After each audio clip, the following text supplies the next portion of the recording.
Praise the Lord. ദൈവത്തിന്റെ അതിപരിശുദ്ധ നാമം വാഴ്ത്തപ്പെടുമാറാകട്ടെ. എബനേസർ ഗോസ്പൽ മിനിസ്ട്രീസിന്റെ നിത്യജീവ മൊഴികൾ എന്ന വചന ശുശ്രൂഷയിൽ പങ്കെടുക്കുവാൻ ഇതിലേക്ക് എന്നെ ക്ഷണിച്ച ഇതിന്റെ അഡ്മിനായിരിക്കുന്ന, ബോംബെയിൽ സ്ഥിരതാമസമാക്കിയിരിക്കുന്ന, കർത്താവിന്റെ വയൽപ്രദേശത്ത് അതികഠിനമായി അധ്വാനിക്കുന്ന പാസ്റ്റർ അബ്രഹാം കുട്ടി അവർക്കും ഇതിൽ ജോയിൻ ചെയ്തിരിക്കുന്ന എല്ലാ മെമ്പേഴ്സിനും എൻ്റെ സ്നേഹവന്ദനം. എൻ്റെ പേര് ബാബു സോളമൻ. കേരളത്തിൽ പത്തനംതിട്ട ജില്ലയിൽ പറന്തൽ എന്ന സ്ഥലത്താണ് താമസം. എനിക്ക് ഭാര്യയും 2 മക്കളുമാണ് ഉള്ളത്. മക്കൾ പഠിച്ചുകൊണ്ടിരിക്കുന്നു. ജീവിതത്തിൽ ഉണ്ടായ പ്രതിസന്ധികളുടെ മധ്യത്തിൽ ഇനി മരിച്ചാൽ മതി എന്ന് പോലും ചിന്തിച്ച ഒരു വ്യക്തിയാണ് ഞാൻ. എന്നാൽ യേശു എൻ്റെ ജീവിതത്തിൽ കടന്നു വന്നപ്പോൾ ദൈവ വചനത്തിൽ സങ്കീർത്തനങ്ങൾ 118:17 ഞാൻ മരിക്കയില്ല, ജീവനോടെ ഇരുന്ന് യഹോവയുടെ പ്രവൃത്തികളെ വർണ്ണിക്കും എന്ന് പറഞ്ഞിരിക്കുന്ന പ്രകാരം ദൈവസന്നിധിയിൽ തീരുമാനമെടുത്ത് അവന്റെ പ്രവൃത്തികളെ വർണ്ണിച്ചുകൊണ്ടിരിക്കുന്നു. ഞാൻ ക്രിസ്തീയ സമുദായത്തിൽ ജനിച്ചു വളർത്തപ്പെട്ട ഒരു വ്യക്തിയാണ്. എൻ്റെ വീട്ടിൽ ഞങ്ങൾ 4 സഹോദരങ്ങളാണ്. 3 ആണും 1 പെണ്ണും. എല്ലാവരും വിവാഹം ചെയ്ത് കുടുംബസ്ഥരാണ്. എൻ്റെ പിതാവ് മദ്യപാന ശീലമുള്ള വ്യക്തിയായിരുന്നു. എന്നാൽ മാതാവ് ഞങ്ങളെ ദൈവ വഴിയിൽ വളർത്തുവാൻ ഇടയായി. പിതാവിൻ്റെ മദ്യപാനം വീടിൻ്റെ എല്ലാ വിധത്തിലുമുള്ള തകർച്ചയ്ക്ക് കാരണമായി തീർന്നു. എന്നാൽ പ്രതികൂല സാഹചര്യങ്ങളുടെ മധ്യത്തിലുമുള്ള മാതാവിൻ്റെ യേശുവിലുള്ള വിശ്വാസവും പ്രാർത്ഥനയും കുടുംബം തകർന്നു പോകാതിരിക്കുവാൻ ഒരു പ്രധാന കാരണമായി. അന്ന് ഞങ്ങൾ മക്കൾ എല്ലാവരും കൊച്ചുകുട്ടികൾ ആയിരുന്നു. എൻ്റെ വല്യമ്മച്ചി, അതായത് അമ്മയുടെ അമ്മ, നല്ല വിശ്വാസമുള്ള വ്യക്തിയായിരുന്നു. അമ്മച്ചിയുടെയും വല്യമ്മച്ചിയുടെയും വിശ്വാസവും എൻ്റെ വിശ്വാസ ജീവിതത്തെ വളരെ സ്വാധീനിച്ചിട്ടുണ്ട്. വചനത്തിൽ 2 തിമോഥെയോസ് 1:5 ആ വിശ്വാസം ആദ്യം നിന്റെ വലിയമ്മ ലോവീസിലും അമ്മ യൂനിക്കയിലും ഉണ്ടായിരുന്നു, നിന്നിലും ഉണ്ടെന്ന് ഞാൻ ഉറച്ചിരിക്കുന്നു എന്ന് പറഞ്ഞിരിക്കുന്നു. പൂർവ്വപിതാക്കന്മാരുടെയും മാതാക്കളുടെയും വിശ്വാസവും പ്രാർത്ഥനയും സന്താനങ്ങളുടെ ജീവിതത്തിൽ അനുഗ്രഹത്തിന് കാരണമായി തീരുമെന്ന് ഈ വചനത്തിലൂടെ മനസ്സിലാക്കുവാൻ കഴിയും. ഞാൻ എൻ്റെ വിദ്യാഭ്യാസമൊക്കെ കഴിഞ്ഞ് ഗുജറാത്തിൽ ഒരു കമ്പനിയിൽ ജോലിയിലായിരുന്നു. ജോലി ചെയ്തുകൊണ്ടിരിക്കുമ്പോൾ ഒരു അസുഖം എന്നെ ബാധിച്ചു. ജോലിയൊക്കെ നഷ്ടപ്പെട്ട് നാട്ടിൽ വരുവാൻ ഇടയായി. നാട്ടിലും പല സ്ഥലങ്ങളിലും വിവിധ ജോലികൾക്കായി പോയി. എന്നാൽ ഒരു ജോലിയിലും സ്ഥിരമായി നിൽക്കുവാൻ കഴിയാത്ത ഒരു അവസ്ഥ എന്നെ ഭരിച്ചിരുന്നു. നാട്ടുകാരെല്ലാം ഒരു രോഗിയായി എന്നെ മുദ്രകുത്തി. വീട്ടിൽ രാത്രിയിൽ കിടന്നുറങ്ങുകയില്ലായിരുന്നു.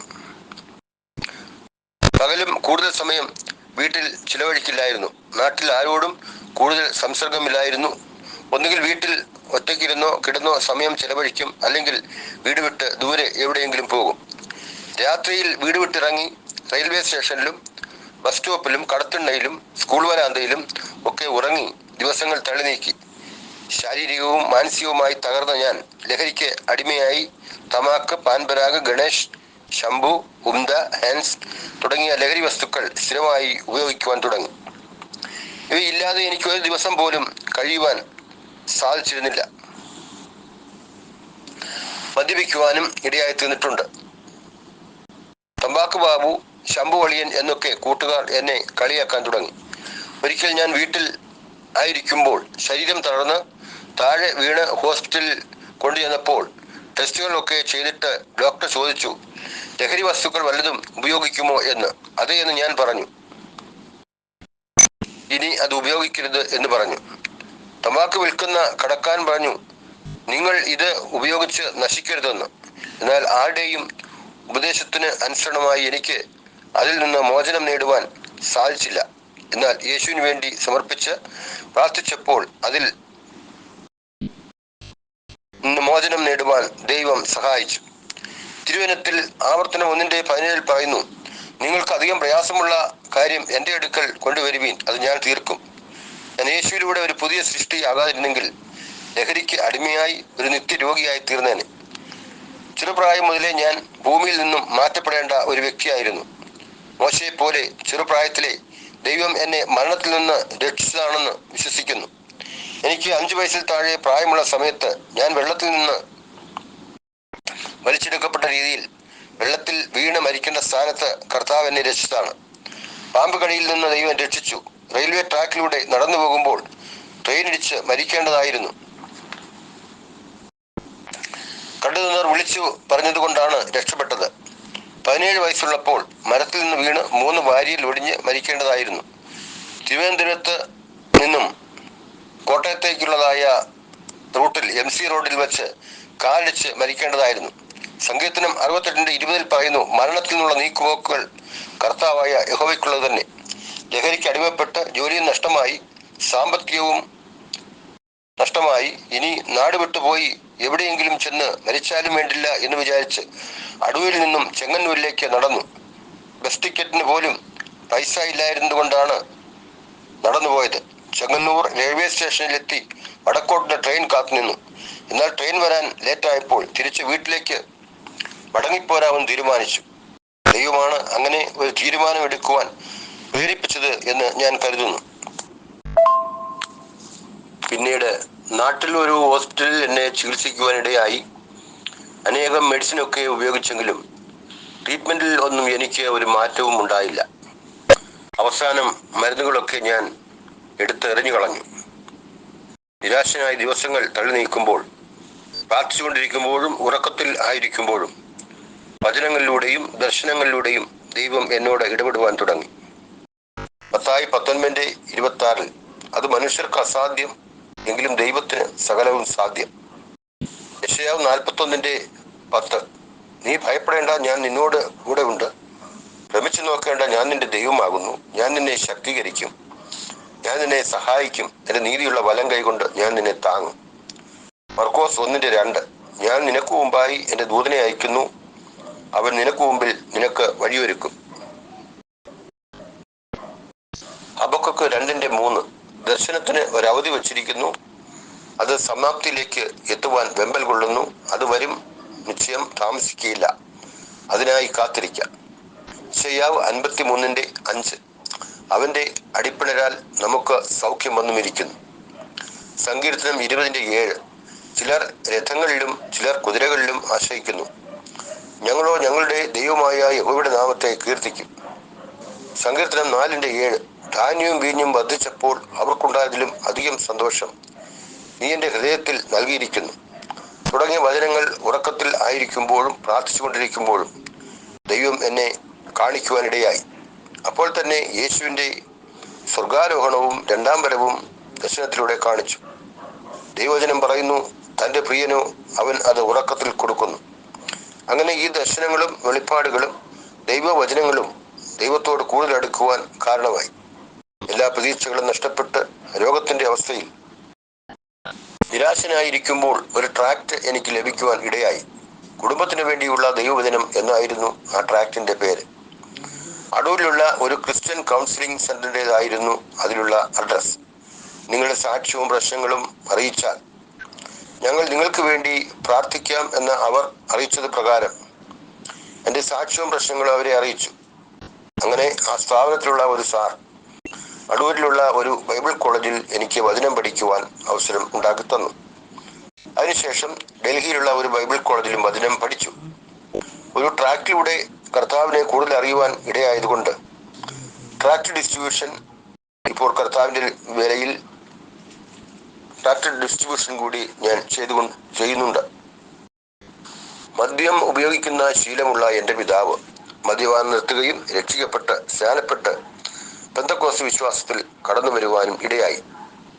അങ്ങനെ കുടുംബമായി അപ്പോസ്തല പ്രവൃത്തികൾ 16 പറഞ്ഞിരിക്കുന്ന പ്രകാരം രക്ഷ പ്രാപിച്ച് സന്തോഷം അനുഭവിക്കുവാൻ ഇടയായി. ദൈവവചന പഠനം കഴിഞ്ഞ് കർത്താവിൻ്റെ വേല ചെയ്തുകൊണ്ടിരിക്കെ എൻ്റെ കഴുത്തിലൊരു മുഴയുണ്ടായി. തിരുവനന്തപുരം മെഡിക്കൽ കോളേജിൽ ചികിത്സിച്ചു. കീമോ, റേഡിയേഷൻ എന്നിവ എടുത്തു.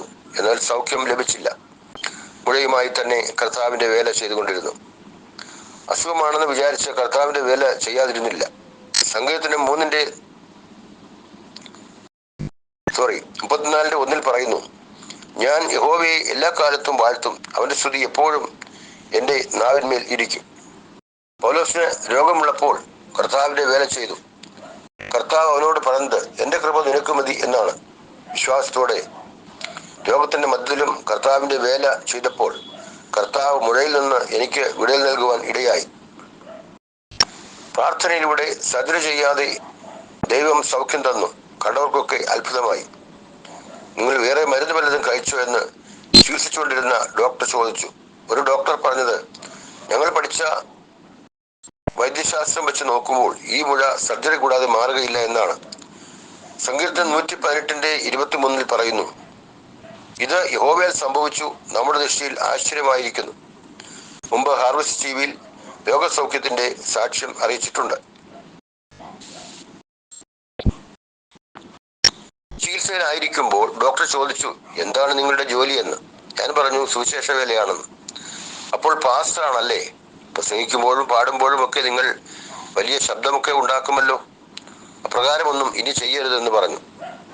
കീമോയും റേഡിയേഷനും ഒക്കെ എടുത്ത് മുടിയെല്ലാം കൊഴിയുകയും കഴുത്തൊക്കെ പൊള്ളിപ്പോവുകയും ചെയ്തതാണ്. ആലപ്പുഴ ജില്ലയിൽ മാവേലിക്കരയിലുള്ള ഒരു വ്യക്തിയെ വിസിറ്റിംഗ് പ്രവർത്തനം ചെയ്യുമ്പോൾ എനിക്ക് പരിചയപ്പെടുവാനിടയായി. അദ്ദേഹം പറഞ്ഞു, എനിക്കും പാസ്റ്റ് ഉണ്ടായതുപോലെ മുഴയുണ്ടായിരുന്നു. ഹോസ്പിറ്റലിൽ കൊണ്ടുപോയി സർജറി ചെയ്തു. എന്നാൽ ഇപ്പോൾ എൻ്റെ ഒച്ച അടച്ചിരിക്കുകയാണ്.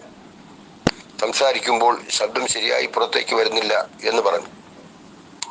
എന്നാൽ സർജറി കൂടാതെ കർത്താവ് എനിക്ക് സൗഖ്യം തന്നപ്പോൾ കർത്താവിന്റെ ജീവിതത്തിൽ നൽകിയ അത്ഭുതത്തെക്കുറിച്ച് സ്വയം മനസ്സിലാക്കുവാൻ എനിക്കിടയായി. എന്നെയും കഴുത്തിൽ മുഴ വരുത്തി കർത്താവിന്റെ സാക്ഷ്യം അറിയിക്കാതെയും പാട്ട് പാടാതെയും ഇരിക്കുവാൻ പിശാച് ശ്രമിച്ചതാണെന്ന് ഞാൻ വിശ്വസിക്കുന്നു. യെശയ്യാ 58:1 പറയുന്നു, ഉറക്കെ വിളിക്ക, അടങ്ങിയിരിക്കരുത്.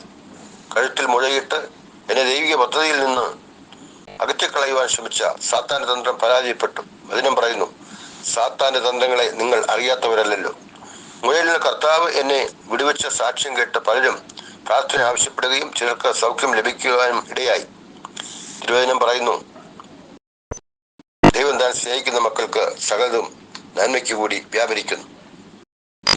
പ്രതികൂല സാഹചര്യങ്ങളിലൂടെ കടന്നുപോയപ്പോൾ കർത്താവിന് വേണ്ടി ഗാനങ്ങൾ എഴുതുവാനും ട്രാക്റ്റുകൾ എഴുതുവാനും കർത്താവ് ഇടയാക്കി. അവന് വേണ്ടി പാടുവാനും കർത്താവ് സഹായിച്ചുകൊണ്ടിരിക്കുന്നു. ഇത്രയും സമയം എൻ്റെ സാക്ഷ്യം അറിയിക്കുവാൻ ദൈവം ഇടയാക്കിയതിൽ ദൈവത്തെ മഹത്വപ്പെടുത്തുന്നു. ഇതിനായി അവസരം ഒരുക്കിയ ഇതിൻ്റെ അഡ്മിനും മറ്റ് ടീം അംഗങ്ങൾക്കും സാക്ഷ്യം ശ്രമിച്ച ഏവർക്കും നന്ദി അറിയിച്ചുകൊണ്ട് നിർത്തുന്നു. ദൈവം എല്ലാവരെയും ധാരാളമായി അനുഗ്രഹിക്കുമാറാകട്ടെ.